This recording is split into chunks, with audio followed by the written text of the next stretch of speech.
For we are opposed around the world by a monolithic and ruthless conspiracy. Enormous blocks of stone, gigantic, weighing hundreds of tons. Massive, completely anonymous monuments about which we know nothing. They are not fallen angels. They are critters. We are sharing the planet with a species that's possibly as far in advance of us as we are from chimpanzees. Guerrillas by night instead of armies by day.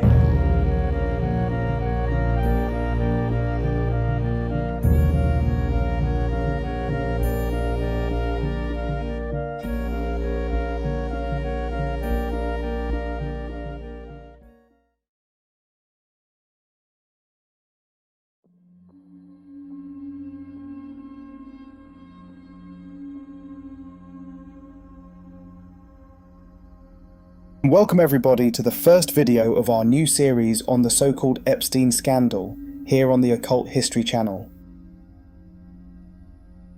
In the coming weeks and months, we will take a deep dive into the Epstein case and all its obvious connections to the occult, Atlantis, certain Middle Eastern cults, and the forbidden parts of history. Today, we will start with a short history of the ancient deities Baal and Molech. Among other shocking details known so far from the Epstein files are the mention of the Canaanite god Baal, repeated stories of human sacrifices at parties/rituals, stories about murdered girls, continued mockery of religion and morality, and constant references to cannibalism, such as calling babies and kids beef jerky, among other things.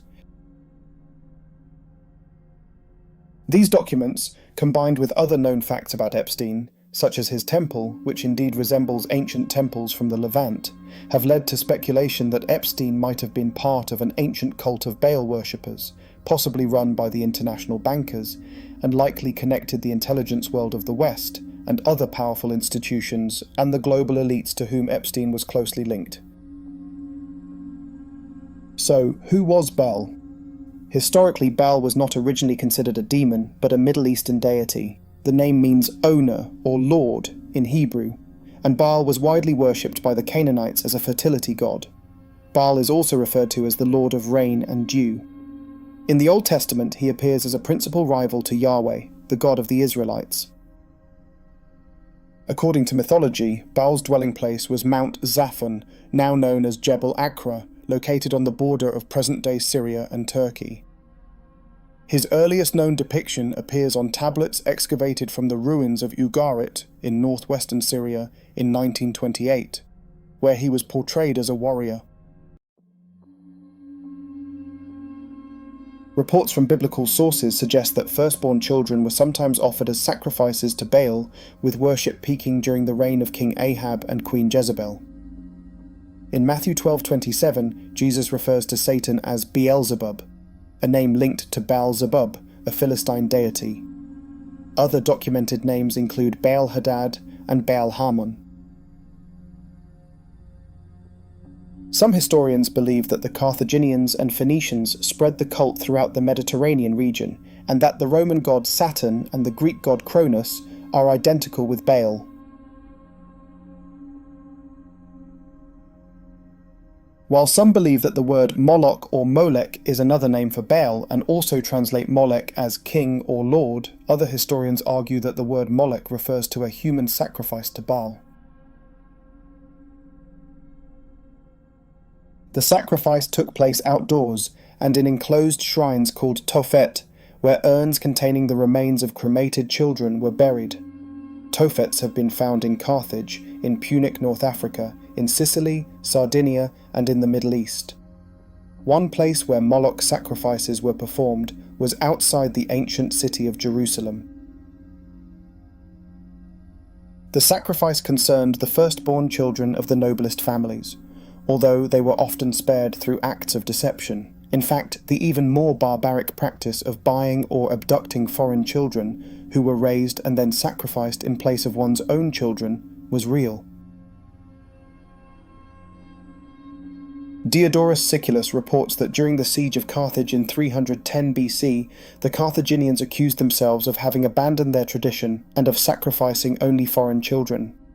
When they saw the enemy before their gates, they asked the gods for forgiveness by sacrificing 200 children selected from the most prominent families of the city. The innocent victims of such barbarity were burned after being sacrificed. Diodorus reports the following. In Carthage there was a bronze statue of Cronus, with its hands extended, the palms turned upward and sloping toward the ground, so that the child placed upon them rolled off and fell into a pit filled with flames. To explain the significance of this type of sacrifice, the hypothesis has been put forward that it served to renew divine energy through the blood of the finest children. It has been speculated for many years that the secretly filmed ritual at Bohemian Grove, in which global elites participate, resembles an offering or a human sacrifice to Baal or Molech. So, do you think it is possible that a god from the ancient Levant, who was worshipped by Hebrews before they converted, has secretly survived underground to this day? What are your thoughts on the so-called Epstein Scandal? Let me know in the comments. We will continue to release videos on this case in the coming weeks and months. Please hit the like button and subscribe to the Occult History channel on YouTube. Thank you for watching.